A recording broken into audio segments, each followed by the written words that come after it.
ओम शन्नो देवीरभिष्टय आपो भवन्तु पीतये शंजोरभिस्रवन्तु नः।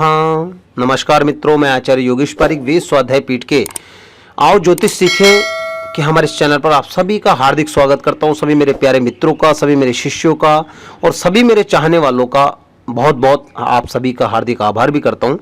दोस्तों, आज मैं बताऊंगा आपको शनि का जो वक्री काल है इसके बारे में कि शनि का जो वक्री काल है 11 मई 2020 से लेकर और 29 सितंबर 2020 तक ये रहेंगे और धनु राशि पर इसका क्या प्रभाव रहेगा। तो आज हम बात करते हैं शुरू से। तो देखिए, ये जो समय चल रहा है, इस समय के अंदर हमारे पास, हर व्यक्ति के पास बहुत समय, और इस समय के अंदर हमें अधिक से अधिक पढ़ना चाहिए, अधिक से अधिक अपनी क्रिएटिविटी करनी चाहिए, जो भी अपनी एक्टिविटीज़ है उन्हें भी हमें फॉलो करना चाहिए। तो मैं सिर्फ इतना सा कहना चाहूँगा, क्योंकि धनु राशि वाले हैं तो धनु राशि वालों को जितने भी जातक होते हैं लगभग उनको ज्योतिष का बड़ा रुझान होता है, बड़ी सीखने की इच्छा होती है। तो हम हमारे समय को ज्योतिष से जोड़ें, साधना से जोड़ें, अपने इष्ट से जोड़ें, ताकि ये जो समय है, ये जो नेगेटिव समय है, ये हमें अपना लाभ दे सके। दोस्तों, हम बात करते हैं शनि की। देखिए, सबसे पहले जब शनि का नाम आता है तो हर व्यक्ति को एक डर सा लगने लगता है कि जाने हमारे ऊपर क्या विपत्ति आ पड़ी है या क्या परेशानी आ पड़ी है हमारे ऊपर।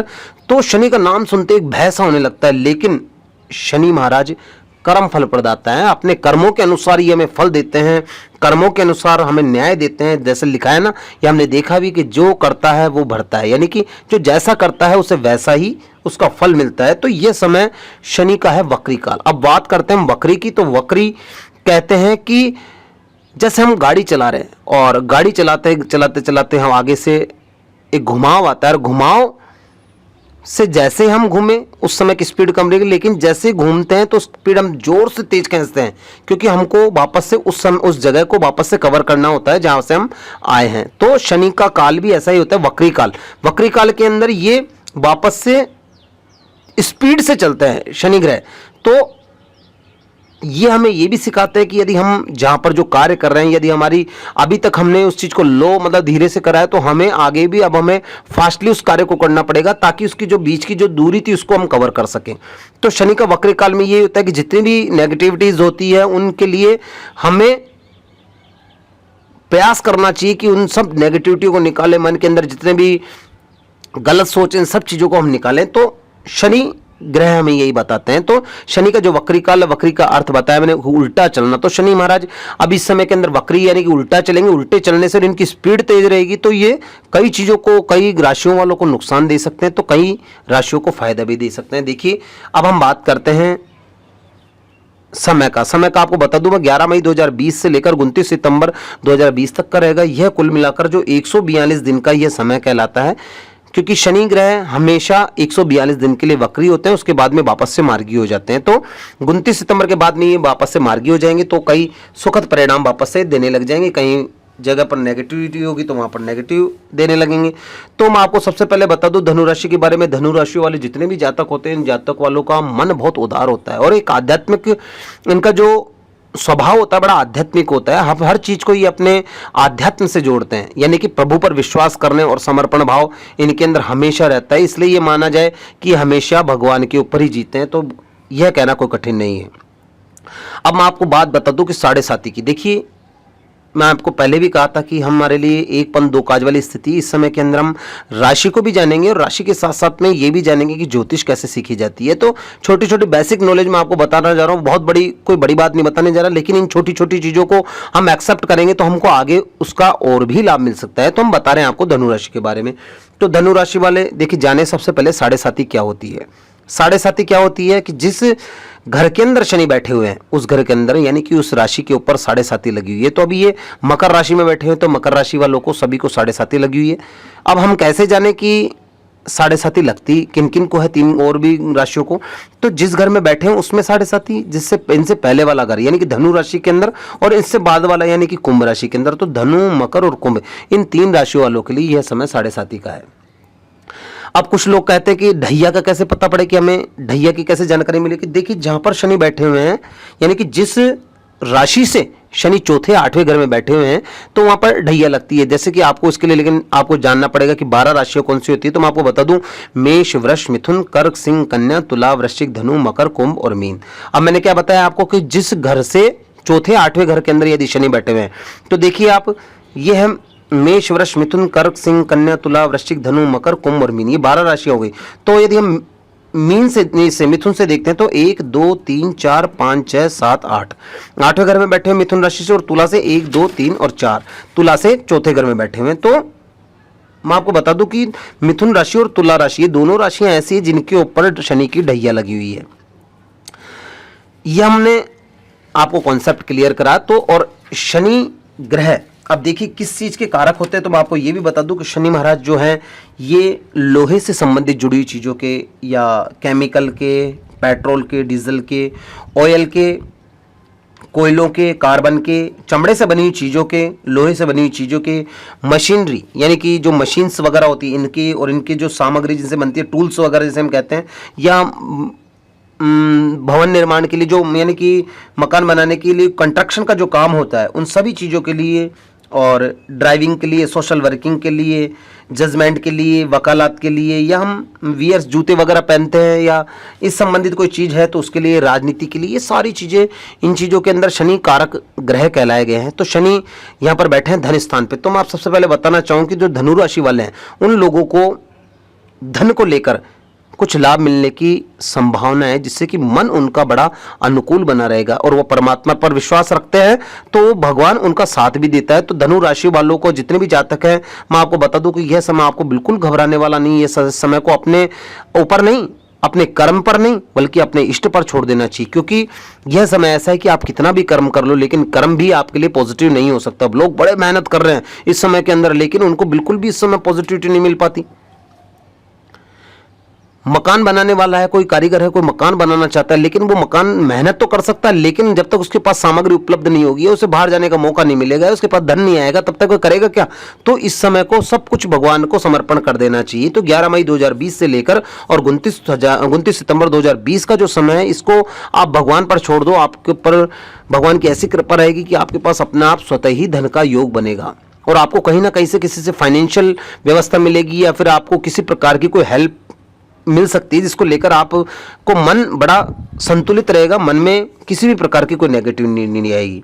खास तौर से यह अभी का ऐसा माहौल है कि आपके संतान को लेकर, परिवार को लेकर, माता पिता को लेकर, दादा दादी को लेकर, या घर में कोई भी बड़े बुजुर्ग हैं, इन सब लोगों के साथ बैठने से घर में खुशी का माहौल बनेगा, कुटुंब के अंदर खुशी की वृद्धि होगी, आपस में एकता ज़्यादा बढ़ेगी, और कुटुंब के अंदर एक दूसरे के प्रति कोऑपरेटिव नेचर बहुत अच्छा हो सकता है।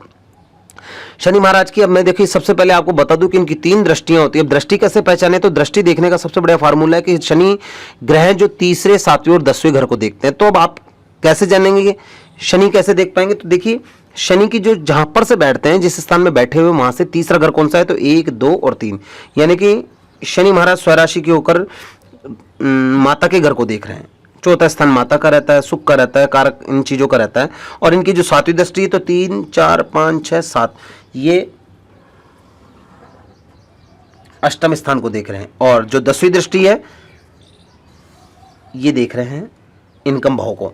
तो देखिए 1 2 3 ये तीसरी दृष्टि से देखा इन्होंने, यहाँ पर 4 5 6 7 यहाँ पर अष्टम भाव को 7वीं दृष्टि से देखा, और 8 9 10 ये इस भाव को इन्होंने अपनी दशम दृष्टि से देखा। देखिए भाव कहाँ से जानते हैं हम, भाव लगने से जानते हैं। ये लग्न है तो ये चौथा भाव हो गया, ये 8वां भाव हो गया, ये 11वां भाव हो गया। तो ये अलग अलग चीज़ों के अलग अलग भाव हैं। तो भाव की जानकारी आपको जब भी मिल पाएगी जब आप हमारी जो हमने पीछे पहले वीडियोज़ बनाई है कि कैसे अपन कुंडली के अंदर छोटी छोटी चीज़ों को देख सकते हैं, जैसे कि पार्ट फर्स्ट में, पार्ट सेकंड में हमने कई वीडियोज़ बनाई है, हमने उसमें आप इन चीज़ों की जानकारी भी ले सकते हैं। तो देखिए यहाँ पर देखने से माता के घर में आपको खुशी मिल सकती है, माता को लेकर बेनिफिट्स मिल सकते हैं, माता को लेकर आपको कुछ फायदे हो सकते हैं, माता को लेकर आपको फाइनेंशियली मदद मिल सकती है। जो अब तक वर्तमान के अंदर यदि कोई मुकदमेबाजी, कोर्ट कचहरी या किसी प्रकार का कोई विवाद था तो उन विवादों को भी आप अभी सुलझाने का बहुत अच्छा समय है। यह समय आपका चौथे भाव को देख रहे हैं शनि महाराज यहाँ पर स्वराशि के। तो आप घर के अंदर कोई क्रिएटिविटी ऐसी करेंगे, एक्टिविटीज़ ऐसी करेंगे जिसको लेकर कि आपका जो अभी का जो समय ये आपका बहुत अच्छा समय निकल सकता है, जिसके अंदर सबको नॉलेज भी मिलेगी, सबको जानकारी भी मिलेगी। दूसरा, यदि आपने कोई बाग बगीचा या सुंदर कोई चीज़ बना रखी है, कोई फाउंटेन वगैरह रखा है, तो उस चीज़ों को लेकर भी आप या मकान की रेख देख के अंदर या मकान की सुंदरता बढ़ाने के अंदर या कोई पेंट्स को लेकर, पेंटिंग्स को लेकर, इन चीज़ों के अंदर अभी इन दिनों के अंदर आपकी बहुत अच्छी रुचि बढ़ेगी, जिसको के लेकर आपका मन बहुत अनुकूल रहेगा। सुखों में बहुत वृद्धि बढ़ने वाली है। लेकिन देखिए यहाँ पर शनि महाराज देख रहे हैं आपके सप्तम भाव से अष्टम घर को। यह होता है मृत्यु का कारक, यह होता है पीड़ा का कारक, यह होता है रोग का कारक। तो ये समय के अंदर आपको खाने पर कंट्रोल रखना है। कोई ऐसी चीजें नहीं खानी है कि जिसको लेकर आपको पचे नहीं या फिर कोई वसा अधिक पैदा करे या आपके स्वास्थ्य को लेकर, पेट को लेकर बड़ी चिंता का ये विषय बना है। खासतौर से उन लोगों के लिए कहना चाहूंगा जो डायबिटिक पेशेंट है, उन लोगों को कम से कम अभी इस समय के अंदर खाने पर अपने कंट्रोल करने की बहुत आवश्यकता है, नहीं तो परेशानियां बढ़ सकती है। घर के अंदर या परिवार के अंदर किस प्रकार की कोई नेगेटिव सूचना मिलने का पूरा संदेश है। पूरा घर या परिवार के अंदर या आपसे, आपके समाज के अंदर या आपके इष्ट जो मित्र हैं, बंधु बांधव, उनको लेकर भी आपको कुछ ऐसी सूचनाएं मिल सकती है कि जिसको लेकर के बड़ा मन विचलित रहेगा। यानी कि आपके परिवार के अंदर कोई एक्सपायर हो जाए या किसी भी बात को लेकर या कोई दुर्घटना घट जाए, इन चीज़ों को लेकर बड़ा असमंजस की स्थिति में रहेगा। तो आपको कुछ भी नहीं करना है, आप सिर्फ अपने इष्ट की साधना करें, भगवान का ध्यान करें। देखिए सब कुछ भगवान पर छोड़ दें, लेकिन हर चीज़ का उपाय करना भी आवश्यक है। तो हम समाज से जुड़े हुए हैं, तो हमें समाज के प्रति कार्य करना भी आवश्यक है। तो आप कहीं भी जाएं तो यह समय ऐसा है कि क्योंकि अष्टम भाव को देख रहे हैं, तो आपके लिए सावधानी वाला समय, इसलिए इस समय के अंदर हो सके जितना हो सके आपको केयरिंग करनी है अपने आप की।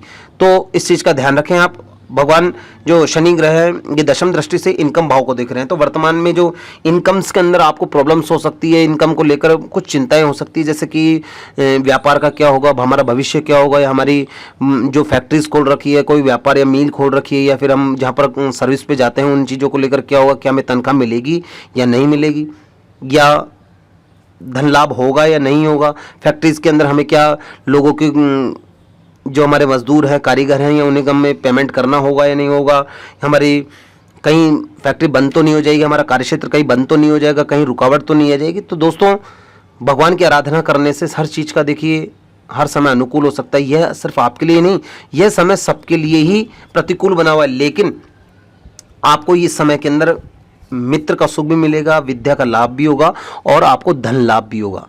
तो इस समय के अंदर आप बिल्कुल विचारणीय ना बने, जहाँ तक हो सके अपने कर्म के प्रति आप सतर्क रहें, भगवान का अपने इष्ट की साधना करते रहे। जहाँ तक हो सके आप ओम नमो भगवते वासुदेवाय इस मंत्र का अधिक से अधिक जाप करें, और सायंकाल के समय शनिवार के दिन छायादान करें, और गरीबों को या जो असमर्थ व्यक्ति है, यानी कि कोई अंधा है या कोई लूला लंगड़ा है या फिर कोई आपके कोई सफाई कर्मी है, उन लोगों की आप यदि हेल्प करते हैं तो ये समय आपके लिए और भी अनुकूल हो सकता है। तो दोस्तों हम ये छोटी छोटी जानकारी आपको आगे भी देते रहेंगे। ये आप हमें प्लीज़ ये ज़रूर बताएं कि ये जो आपको जानकारी दी जा रही है किस प्रकार से आपको अच्छी लगी या नहीं लगी है। यदि हमें सुधार करना है तो किस प्रकार का हम सुधार करें, जिससे आप लोगों से हम हमेशा के लिए जुड़े रहें। दोस्तों देखिए मैंने 4 पॉइंट पहले भी लिख के दिए हैं कि इन चीज़ों को खासतौर से धनु राशि वालों को ध्यान रखना है कि कुटुंब में खुशी का माहौल होगा, तो कुटुंब के प्रति आप अपना समर्पण भाव रखें।